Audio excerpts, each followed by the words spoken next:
غسل خانے کے اندر چلا گیا. جب وہ شیر غسل خانے کے اندر چلا گیا, حضرات گرامی کسی کے پاس لاٹھی تھی, وہ شیر کو مارنے کے لیے لاٹھی لے کے آیا. جس کے پاس بندوق تھی وہ بندوق لے کر کے آیا شیر کو مارنے کے لیے. ایک بھیڑ لگ گئی مسجد کے دروازے پر. حضرت شاہ جی محمد شیر میاں کے والد حمام سے نکلے, غسل خانے سے نکلے. لوگوں نے کہا کہ ہم نے اس میں تو شیر جاتے ہوئے دیکھا تھا, یہ تو اندر سے حضرت نکل کے آئے ہیں. اس وقت آپ جامع مسجد کے امام تھے.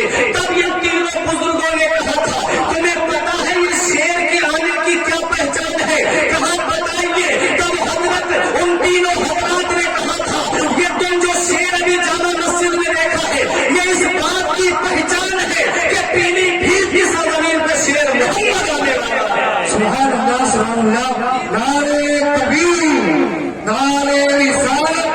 فیض علی شاہ جی میاں حضور, فیض علی روشن میاں حضور, فیض علی شریف میاں حضور. سبحان اللہ سبحان اللہ. شیر آنے والا ہے اور نام بھی تھا شیر محمد, اور آواز بھی اللہ نے شیر جیسی عطا فرمائی. حضرت شاہ جی میاں کو جب آپ اپنے پیر و مرشد کے پاس گئے نا بھٹپورہ شریف, حضور شاہ احمد علی میاں کے پاس رامپور سے تھوڑی 15-16 کلومیٹر کے فاصلے پہ ہے بھٹپورہ شریف, جہاں شاہ جی میاں کے پیر و مرشد آرام کر رہے ہیں. تو آپ کی عادت تھی کہ آپ اللہ کی ضرب لگاتے تھے, اللہ کی ضرب لگاتے تھے. تو آپ جنگل میں چلے جاتے تھے. نواب رامپور کا جو ہے وہ شکار کے لیے گیا ہوا تھا. جب آپ اللہ کی ضرب لگا رہے تھے تو نواب نے سوچا کہ شیر دہا رہا ہے, شیر جیسی آواز تھی, نام تھا شیر محمد, آواز بھی اللہ نے شیر جیسی عطا فرمائی تھی شاہ جی میاں کو. جب آواز لگا رہے تھے, اللہ کی ضرب لگا رہے تھے, تو نواب رامپور نے سوچا شیر بولا, اس نے آواز پہ تیر چلانے شروع کر دیے. اللہ اکبر. جب آپ اپنے ورد سے فارغ ہوئے پیر و مرشد کے پاس میں آئے. دیکھو پیر کیسا ہونا چاہیے. پیر و مرشد کے پاس آئے تو پیر و مرشد نے فرمایا بیٹے شیر محمد آواز ذرا دیکھ بھال کے نکالا کرو. کہا کیا مطلب حضور؟ فرمایا یہ دیکھو. پیر و مرشد نے دامن کھول کے دکھایا تو نواب رامپور کے تیر پیر و مرشد کے دامن میں لگے ہوئے تھے. پیر و مرشد نے کہا بیٹے جب تم اللہ کی ضرب لگا رہے تھے رامپور کے نواب نے سوچا کہ شیر دہا رہا ہے, اس نے آواز پہ تیر چلایا, وہ سارے تیر میں نے اپنے دامن میں روکے ہیں. یہ ہوتا ہے پیر. آج کے تو پیر کا پتہ ہی نہیں, مرید چاہے جس حالت میں رہے لیکن پیر کو کوئی مطلب نہیں. پیر نیک تھا, پیر پرہیزگار تھا, پیر اللہ کے ولیوں کا معتقد تھا, اور پیر وہ تھا جو مدینے والے مصطفیٰ کی سنتوں پہ عمل کرتا. سبحان اللہ سبحان اللہ. دیکھیں شاہ جی میاں کی بات چل رہی ہے نا, بہت بڑی شخصیت ہے. قطب پیری بھی اعلیٰ حضرت آتے تھے تو شاہ جی میاں کے پاس میں حاضری دیتے تھے. اور اعلیٰ حضرت کے تعلق سے ایک شعر کہا تھا بہت اچھا کہ مل کے شاہ جی کے گلے یہ اعلیٰ حضرت نے, مل کے شاہ جی کے گلے یہ اعلیٰ حضرت نے کہا ہم تمہارے تم ہمارے حضرت شاہ جی میاں. سبحان اللہ ہم سبحان اللہ. تمہارے تم ہمارے حضرت شاہ جی میاں. حضرات تو یہ پیلی بھیت ہے. وہ جہاز ڈوب گیا, مادی طاقت تھی, انسان کی بنائی ہوئی طاقت تھی, ختم ہو گئی. بولے 2 گھنٹے ہمیں پہنچنے میں لگیں گے, لیکن آؤ شاہ جی میاں کی شان دیکھو. نور محمد حجام سے درگاہ کے باہر جو چوکی پڑی رہتی ہے اس چوکی پہ بیٹھ کے خط بنوا رہے تھے شاہ جی میاں. حضرات حجام سے کہا ٹھہر جا ٹھہر جا. حجام سوچنے لگا کیا بات حضرت ابھی خط نہیں بنی ہے. فرمایا رک جا. آپ نے کہا رک جا ٹھہر جا میں ابھی آتا ہوں. آپ اپنے حجرے کے اندر گئے اور تھوڑی دیر کے بعد واپس آئے تو تہبند سے پانی ٹپک رہا تھا اور کاندھے سے خون چھلک رہا تھا. اب حجام حیرت میں پڑ گیا, حضور یہ کیا معاملہ ہے؟ فرمایا وقت آنے پہ بتا دوں گا. کچھ دن کے بعد میں ایک قافلہ آیا اور اس میں حضور شاہ جی میاں کا ایک مرید بھی تھا. حضرات اس نے آتے ہی ہاتھوں کو بوسہ دیا, قدموں کو بوسہ دیا اور نذرانہ پیش کیا. حضور شاہ جی میاں نے فرمایا بتاؤ کیا معاملہ گزرا؟ کہنے لگے حضور ہم تو بہت بڑے طوفان میں پھنس گئے تھے. وہ حج کر کے آ رہا تھا, سمندر میں اس کا جہاز پھنس گیا. 11 دن تک جہاز سمندر میں پھنسا رہا, گرداب میں طوفان میں پھنسا رہا. لوگوں نے کہا اب تو ہم ڈوبنے والے ہیں. کپتان نے کہا میں جا رہا ہوں. لوگوں نے اسے پکڑ کے رکھا, جو ہمارا حال ہوگا وہ تیرا حال ہوگا. ہم بچے تو تو بھی بچے گا, ہم مرے تو تو بھی مرے گا, ہمارے ساتھ رہے گا. تو کوئی اپنے جب کپتان نے یہ اعلان کیا اب جہاز پر باہر نہیں نکل سکتا, جسے جس کو یاد کرنا ہے یاد کر لو. تو کوئی اپنے باپ کو یاد کر رہا تھا, کوئی اپنی ماں کو یاد کر رہا تھا, کوئی اپنی پراپرٹی یاد کر رہا تھا، کوئی اپنی زمین جائیداد یاد کر رہا تھا، کوئی اپنے گھر والے کو یاد کر رہا تھا۔ میرے شاہ جی میاں کا مرید کہتا ہے میں نے آنکھیں بند کی اور سچے دل سے اپنے پیر کو پکارا، میں نے کہا میرے شاہ جی میاں ہماری مدد کو آ جائیں گے۔ کہتے ہیں کہ میں نے کیا دیکھا کہ حضور شاہ جی میاں پانی کی سطح پہ چلتے ہوئے نظر آ رہے ہیں، پانی کی سطح پہ چلتے ہوئے نظر آ رہے ہیں، اور جہاز کے قریب آ کے کہتے ہیں اے حاجی صاحبان گھبراؤ نہیں، اللہ بہت بڑا ہے، اللہ قادر مطلق ہے، اللہ کو بہت قدرت ہے۔ کہتے ہیں کہ گھبرانا نہیں، پھر اپنا کاندھا جہاز کو لگاتے ہیں، لگانے کے بعد میں گرداب سے نکال دیتے ہیں، پھر اس کے بعد چلے آتے ہیں۔ مرید کہتا ہے میری آنکھیں کھلی کہ جہاز میں خوشی کی لہر تھی، پہلے سب رو رہے تھے، ہم سب خوش نظر آ رہے ہیں۔ وہ کہتا ہے مرید آ کر کے حضور میں نے تو خط بھی لکھ لیا ہے، میں نے تاریخ بھی لکھ لی ہے۔ نور محمد حجام نے کہا ذرا تاریخ اور وقت کو بتا۔ جب پرچہ نکال کے وقت دکھایا اور اس نے جب اپنے پرچے سے ملایا تو یہ وہی وقت تھا شاہ جی میاں جس دن اپنی خط بنوا رہے تھے۔ اس وقت حضور شاہ جی میاں اپنے مریض کی مدد کرنے کے لیے ہزاروں میل کے فاصلے پہ جا رہے ہیں۔ ادھر ٹائٹینک جہاز ڈوب رہا ہے، امریکہ نے جواب دے دیا ہم نہیں بچا سکتے، جرمن نے جواب دے دیا ہم نہیں بچا سکتے، جہاں دنیاوی طاقت جواب دے دے، جہاں مادی طاقت جواب دے دے، کہاں سے اللہ کے ولیوں کی طاقت کی شروعات ہوتی ہے، کہاں سے ولیوں کی طاقت کا آغاز ہوتا ہے، کہاں سے ولیوں کی طاقت کی شروعات ہوتی ہے۔ نعرے تکبیر، محبت کے ساتھ نعرے کا جواب دیجیے۔ نعرے تکبیر، نعرے رسالت، فیضان شاہ جی میاں حضور، فیضان نوشین میاں حضور، فیضان جنوب میاں حضور، فیضان حضور شہید ملت، فیضان اعلیٰ حضرت، نعرے تکبیر، نعرے رسالت۔ تو جو ولی ہوتے ہیں انہیں اللہ روحانیت عطا فرماتا ہے، بے شک اور جسے اللہ روحانیت دیتا ہے اس کا نام مٹتا نہیں ہے، اس کا نام لوگوں کے دلوں پہ نقش۔ سبحان اللہ، سبحان اللہ۔ میں نے تو سوچا بھی نہیں تھا کہ شاہ جی میاں کے چاہنے والے کہاں ہوں گے، میں تو یہی سمجھتا تھا کہ شاہ جی میاں حضور کے چاہنے والے ہمارے علاقے میں یا رامپور کے علاقے میں ہیں۔ جب میں یہاں آیا میں نے دیکھا الحمدللہ شاہ جی میاں سے محبت کرنے والے ہیں، تب میرے ذہن میں یہ بات آ گئی باپ مر جائے بیٹا بھلا دیتا ہے، بیوی مر جائے شوہر بھلا دیتا ہے، پڑوسی مر جائے پڑوسی بھلا دیتا ہے، خاندان والا مر جائے تو خاندان والا بھلا دیتا ہے، لیکن کیا وجہ ہے ان اللہ والوں کو کوئی آج تک کیوں نہیں بھلا پایا؟ حضور شہید ملت کو آج کوئی کیوں نہیں بھلا پایا؟ جب بھی سالانہ اس کا موقع آتا ہے تم ان سے شہید ملت سجانے لگتے ہو، جب بھی پیلی بھیڑ شریف کی اور سے شاہ جی میاں کا موقع آتا ہے شاہ جی میاں کی درگاہ کی طرف کھینچے چلے جاتے ہو، اور جب 6 رجب آتی ہے تو تم اجمیر چلے جاتے ہو، جب 14 رجب آتی ہے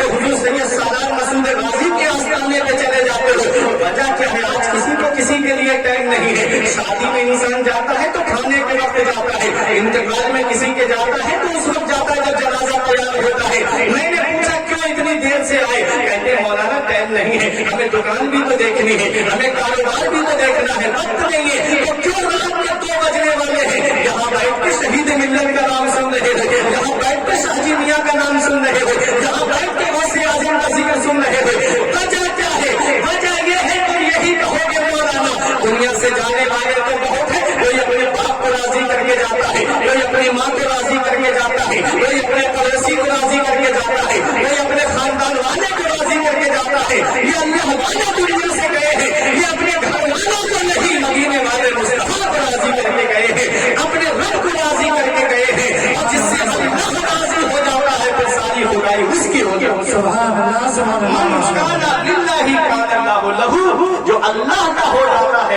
اللہ اس کا ہو جاتا ہے، پھر ساری خدائی اس کی ہو جاتی ہے۔ حضرات وقت بہت کم میرے پاس میں بچا ہے، آپ دیکھ ہی رہے ہو حالات۔ اچھا آپ حضرات پریشان تو نہیں ہو رہے؟ محبت سے درود پاک پڑھ کے سنائیں۔ ہاتھ اٹھا کے بتا دو، ہاتھ اٹھا کے بتا دو سبحان اللہ، ماشاء اللہ۔ یہ اللہ والوں کی بات آتی ہے۔ اچھا شاہ جی میاں کی شخصیت میں آپ کو سمجھا دوں تھوڑا قریب سے۔ شاہ جی میاں کے علماء تو بہت ہیں، لیکن ایک خلیفہ ہمارے بریلی شریف میں جن کا نام ہے بشیر میاں، ایک تو ہیں عبد البصیر میاں جو پیلی بھیت شریف میں ہیں، اور ایک ہے بشیر میاں، ان کا مزار شریف بریلی شریف میں ہے. یہ سنیں، ان کی عادت تھی کہ ان کے یہاں لنگر چلتا تھا. چلتا اللہ والوں کے یہاں پر جو بھی بھوکا آتا ہے اسے کھلاتے ہیں، اور ایسے کھلاتے ہیں. حضور حمید الدین ناگوری علیہ الرحمہ، ان کے یہاں پر ایک غیر مسلم نے کہا تھا حضور ہم تمہارے لنگر پہ نہیں آ سکتے. کہا کیوں؟ کہا تمہارے یہاں میٹ بنتا ہے، گوشت بنتا ہے اور ہم کھاتے نہیں ہیں. اللہ والوں کی شان فرمایا جاؤ آج کے بعد کبھی ہمارے یہاں میٹ نہیں بنے گا. آج وہاں دال اور تندوری روٹی ہوتی ہے، اتنا لطف آتا ہے، اتنا مزہ آتا ہے، اور بنا تقریب مذہب کے آج بھی وہاں پر لوگ آتے ہیں اور اپنا پیٹ بھر کے جاتے ہیں. یہ اللہ والوں کی بارگاہ، یہاں چہرہ دیکھ کے نہیں دیا جاتا ہے، یہاں دل دیکھ کے دیا جاتا ہے.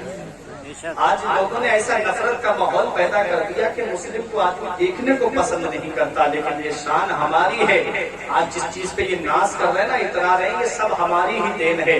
ایک شاعر نے کہا تھا قطب مینار تاج آگرہ یا لال قلعہ ہو، بہت اترا رہے ہو، یہ سب فنکاری ہماری ہے، یہ سب ہمارا ہی تو بنایا ہوا ہے. تو سنو، شاہ جی میاں کے خلیفہ بشیر میاں، ان کی عادت تھی لنگر چلتا تھا، لوگ کھانا کھاتے تھے اور شکم سیر ہو کے جاتے تھے. یتیم آتے، بیوائیں آتی، غریب آتے، مسافر آتے، کھا کے چلے جاتے.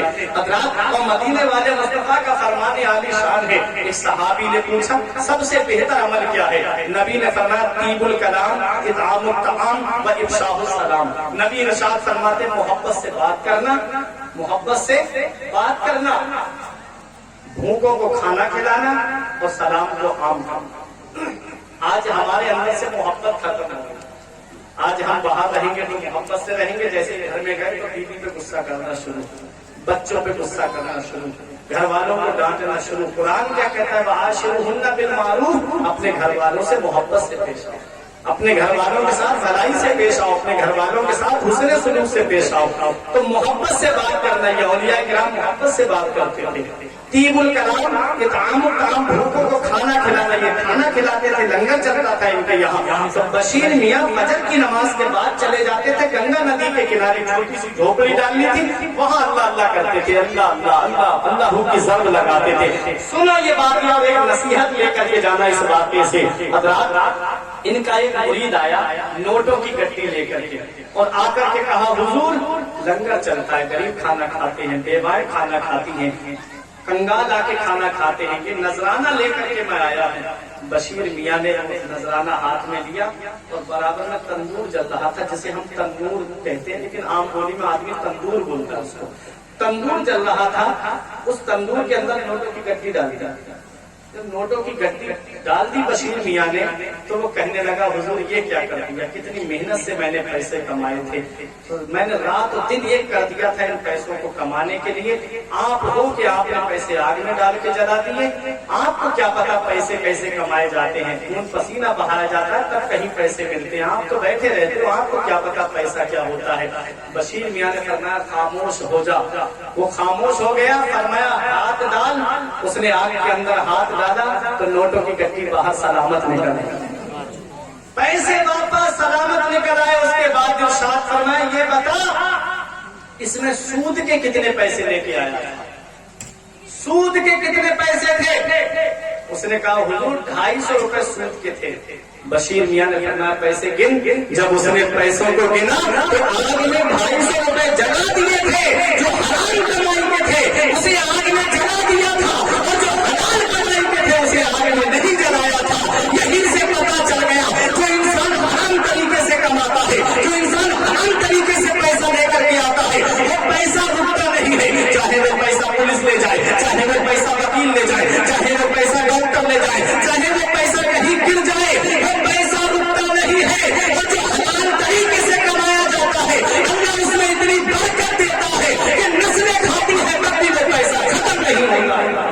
کیا بات والے ہیں جب پہچان لیتے ہیں کون کس طریقے سے لے کر کے آیا. اور آج کا حال کیا ہے؟ مرید چوری کر کے آئے، پیسہ دے، پیر کہتا ہے جا اللہ تیرے کاروبار میں برکت کرے. ڈکیتی ڈال کے آیا، پیر کو دے دیے جا اللہ تیرے کاروبار میں برکت کرے. اللہ اکبر، ذرا سوچو تو صحیح. پیر وہ تھے حضور بشیر میاں جو پہچانتے تھے کہ یہ حلال طریقے سے کما کے لایا ہے یا حرام طریقے سے کما کے لایا ہے.